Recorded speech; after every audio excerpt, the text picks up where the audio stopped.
ओम नमो शिवाय। हरि ओम नमो शिवाय। ओम नमो शिवाय। हरि ओम नमो शिवाय। ओम नमो शिवाय। हरि ओम नमो शिवाय। ओम नमो शिवाय। ओम नमो शिवाय। ओम नमो शिवाय। ओम नमो शिवाय। ओम कलीं कृष्णाय नमो। ओम कलीं कृष्णाय नमो। ओम कलीं कृष्णाय नमो। ओम कलीं कृष्णाय नमो। ओम कलीं कृष्णाय नमो। ओम कलीं कृष्णाय नमो। ओम नमो भगवते वासुदेवाय। ओम नमो भगवते वासुदेवाय। ओम नमो भगवते वासुदेवाय। ओम नमो भगवते वासुदेवाय। ओम नमो भगवते वासुदेवाय। ओम नमो भगवते वासुदेवाय। बोल सद्गुरुदेव महाराज की परम पूजनीय महात्मा महात्मा ज्ञान गिरी महाराज की जय। बोल शंकर भगवान की जय। बोल सियापति रामचंद्र रामचंद्र महाराज की जय। पवन सुत हनुमान की जय। बोल राधा कृष्ण कृष्ण भगवान की जय। बोल गीता माता की जय। बोल गंगा जमुना सरस्वती माता की जय। सचिया जोतावाली माता त्वरी सदा। गुरु रूप साथ संगत जी, हम सब बड़े भाग्यशाली हैं जो गुरु महाराज की शरण में आकर सत्संग कीर्तन भजन, बहुत आनंद आ रहा था भजनों का कीर्तन का। ऐसा ही कीर्तन जो होता है ना, कथा का श्रृंगार है। अगर उसमें कुछ ऐसा रंग हो जो आप अपने प्रभु से भाव अपने प्रकट कर रहे हो, ठीक है, कीर्तन है, नारायण का नाम, कृष्ण का नाम, अगर अपना भाव उसमें प्रकट करो तो उसको असर होता है, उसके यहाँ पर लगती है जो प्रभु के, तो वो फिर आपकी सुनता है। जैसे रोए बिना माँ दूध नहीं देती, माँ को पता चल जाता है इसे दूध की जरूरत है, भूख लगी हुई है। इस तरह उसके सामने रोने से, अपने भाव प्रकट करने से वो आपकी सुनेंगे, क्योंकि आपका और उनका ऐसा मिलन हुआ है इस जन्म में। आप बहुत आज से नहीं आप कर रहे, संतों के होते हुए भी वो 30 साल उन्होंने अपना वहां पर किया लगातार, तो जो जो जुड़ते गए साथ आते गए, हम भी उनके साथ है। उसके बाद भी 26 साल आप उसकी आवाज से, उसके आत्मा से, उस परम पिता परमात्मा से अपनी आत्मा को लेकर जुड़े हुए हो, ये कोई छोटी बात नहीं। एक तो मुझे इस बच्चे की खुशी है, क्या नाम है इसका तुम्हारा? कन्हैया। कन्हैया रहा, क्या बात है। सतगुरु महाराज ने एक बार बात कही थी कि मैं कह जी बूटा सूख तो नहीं जाएगा, कहता पीछे खसम जिंदा पे हरा हो जाएगा। देखो कितनी श्रद्धा है इस लड़के में, उन्हीं का ही अंश है ये। और आते ही प्रसाद बांटना शुरू, ये वो, यानी कि रंग चढ़ना शुरू हो गए। अब देखो आगे जैसा जैसा इसका भाव रहेगा, क्योंकि गुरु रिश्तेदारी नहीं देखते, केवल भाव देखते, ये ध्यान रखना। अगर आप लोगों का इससे ज्यादा भाव है तो प्रथम आपकी बारी है, क्योंकि गुरु और शिष्य का जो नाता है उसके बीच में कोई नहीं आता। ये तो माया की दुनिया है, रिश्तेदारियां, इसमें गुरु का मन नहीं फंसा होता, वो केवल फॉर्मेलिटी होती है। ये ध्यान रखना, मेरी बात सुन लो। मैं तो ऐसे भाव रखता हूं, अब सिकंदर आया नहीं, क्योंकि उसी ने कहा था कोई ऐसा भाव रखो जिससे थोड़ा सा अमृत मिल जाए गुरु कृपा से। अब कहा सिकंदर ने जब आएगा तो तभी करूंगा, वरना कथा ही चलेगी, क्योंकि और किसी ने नहीं कहा ऐसा भाव रखो, ना ही मैंने भजन बोले हैं। बोल शंकर भगवान की 9वां अध्याय का महात्म सुनना बड़े प्यार से। श्री भगवान आज हे लक्ष्मी तू श्रवण कर। दक्षिण देश में एक भाव सुशर्मा नामक शूद्र था, बड़ा पापी था, मांस मदिरा आहारी था। आहार बना भोजन करना, मांस मदिरा का भोजन करता था, जुआ खेलता, चोरी करता, पर स्त्री रमत करता, यानी कि व्यभिचार भी करता था। ऐसा पापी कुकर्मी था। कौन है?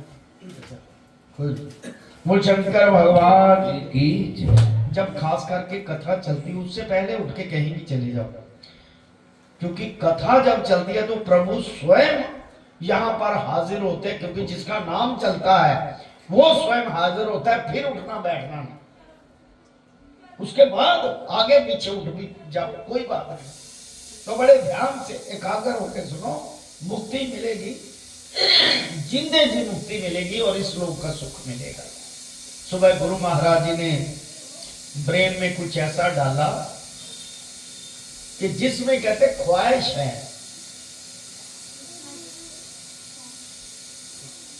वो दोष है, वो जा नहीं सकता, वहां पर ख्वाहिश भोग के जाएगा। अब एक बात इसमें क्लियर, बड़ी गहराई का मतलब बताने जा रहा हूं। ख्वाहिश का मतलब है कि समाज में जिस चीज की जरूरत है वो ख्वाहिश ख्वाहिश नहीं है। अगर आपको पुत्र की जरूरत है तो वो ख्वाहिश ख्वाहिश नहीं है, वो मांग सकते हो उससे, क्योंकि आपने अपनी जिम्मेदारी देनी है उसको। कई कई ख्वाहिशें ऐसी हैं जो आप, जैसे मुझे नौकरी लग जाए, मैं परिवार को पाल सकूं, मेरे माँ बाप गरीब हैं, वो कोई ख्वाहिश नहीं है। जिंदा रहने के लिए पेट भी जरूरी है। ये ख्वाहिशें नहीं गिनी जाती, ये सात्विक है जो अपनी जिम्मेदारी निभाने वाली ख्वाहिशें हैं। इसलिए मात लोक में आके हमने किसी से मांगना है, उसी से। कसम वो है, अगर उसी से नहीं मांगेंगे तो और कौन है हमें दुनिया का देने वाला? इस संसार में आए इतने तक कला दरख्त भी मारा, उनकी संगत चाहिए। समझ रहे भाव मेरा? यानी कि ईश्वर में जो आपकी सात्विक ख्वाहिश है वो जरूर मांगो, ताकि वो आपकी जिम्मेदारी। जब मेरा बच्चा था ना, पहला हुआ, मैंने झोली में डाल दिया गुरु महाराज जी की, तो कहते बच्चा तो मेरा है, दिया मैंने तुझे है, पहले तुम्हारी पत्नी को आशीर्वाद दे दिया कर, मोनू होगा, उसका नाम पहले पेट से पहले ही रख दिया। कहता तुझे जिम्मेवारी दी इसकी सेवा कर, जिसको पालो पोसो, लेकिन औलाद मेरी है। इसलिए ऐसी ख्वाहिशें जो ख्वाहिशें नहीं है, ये सात्विकी हैं, ये आपको वहां तक ले जाएंगी, आपका आगे वंश वृद्धि के लिए। वो क्या कहते हैं उसे, कि आगे माँ बाप का जो भी ऋण है चुका देगी अपनी बला से, और पिता पुत्र का ऋण चुका देगा। ये ऋण लेने देने वाली बातें चुकाना है। सो आइए बड़े प्यार से सुने।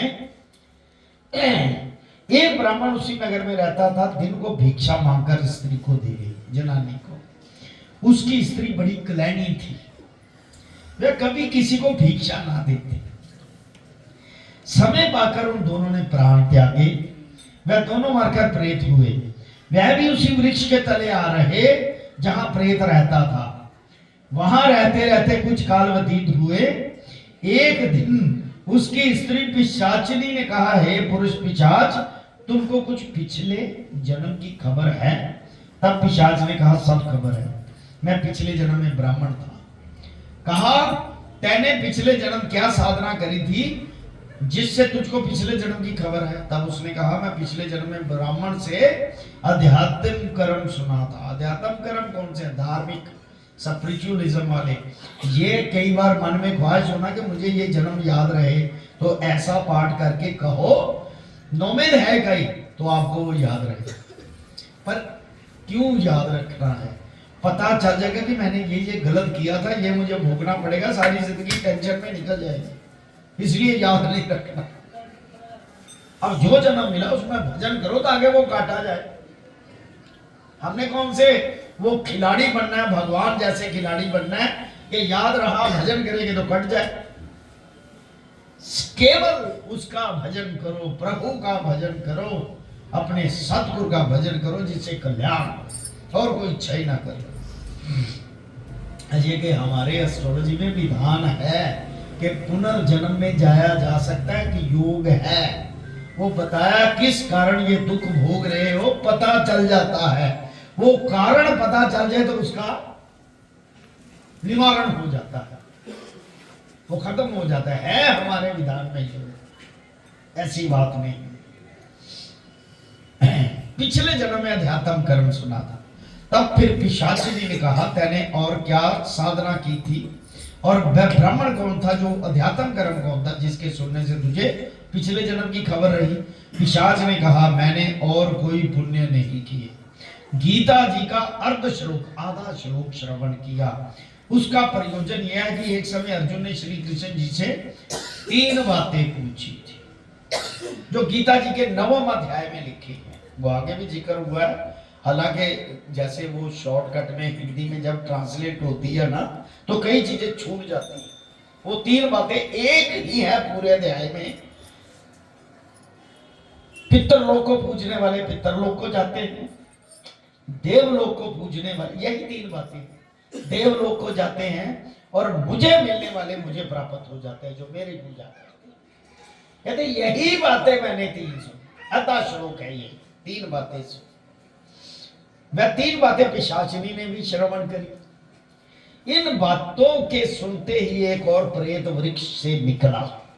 उसने कहा री पिशाचिनी ये बात फिर कहो जो अब कह रही थी। पिशाचिनी ने कहा तू कौन है? कहता है मैं तुझे नहीं सुनाती, मैं अपने भर्ता से पूछती हूँ, पति से पूछती हूँ। वह ब्राह्मण कौन था, वह कर्म कौन था जिससे पिछले जन्म की खबर रही। इन बातों के सुनते ही प्रेत देही छूटी। तब ब्राह्मण ने कहा है साधु एक श्लोक गीता जी का कितना प्रताप है, केवल आधे श्लोक का कितना प्रताप है, जिसके सुनने से पिशाच और पिशाचनी की देह छूटी। तत्काल देव मार्ग में देवताओं ने रोक लिया, कहा तुमने ऐसा कौन उग्र पुण्य किया जिसके करने से इतनी जल्दी विकुंठ को चले हो। तीर्थ स्थान व्रत तपस्या दान पुण्य ऐसा तो कोई किया ही नहीं तुमने जिसका ये फल तुमको मिला है। नारायण जी की भक्ति नहीं करी, किस करने के बल से विकुंठ को जाते हो।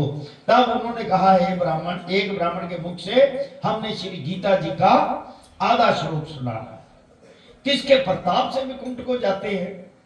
कहने का भाव पाप बड़े किए लेकिन गीता जी का एक श्लोक भी सुना, पापों का नाश हो गया और विकुंठ को जा रहे हैं। ऐसा है श्रीमद् भगवद गीता, सब कुछ दे सकती है अगर पूर्ण विश्वास हो इस पर, तो जो मांगोगे वो मिलता है। बोल शंकर भगवान की। तब देवताओं ने सुनकर कहा गीता जी का ऐसा प्रताप है जिसके आधे श्लोक श्रवण करने से ऐसे जीव विकुंठ वासी हुए, वह तीनों जा विकुंठ में प्राप्त हुए। श्री नारायण जी ने कहा है लक्ष्मी ये 9वां अध्याय का महात्म है जो तैने श्रवण किया है। श्री पद्म पुराणे सतीश्वर समाधे उत्तराखंडे गीता महात्म नाम 9वां अध्याय। सुबह गुरु महाराज सबको जीवन दान दे, आप सभी उसके प्रेमी हो, जिस जिस भाव से उनको पूछते हो उस भाव से फल मिलेगा। बस इतना श्रीमद् भगवद गीता का सार है, नतीजा है, रिजल्ट है। पर भाव अपना थोड़ा शुद्ध रखना। शुद्ध भाव से पूछोगे, हृदय से रोगे एक बार, तो उसका दरिया जो समुद्र है वो अपनी आंखों से बहा के तुम्हारा कल्याण कर। ऐसी कोई बात नहीं। ओम नमो शिवाय, हरि ओम नमो शिवाय, ओम नमो शिवाय, हरि ओम नमो शिवाय, ओम नमो शिवाय, ओम नमो शिवाय, हरि ओम नमो शिवाय, ओम नमो शिवाय, ओम नमो शिवाय, ओम नमो शिवाय, ओम नमो शिवाय, ओम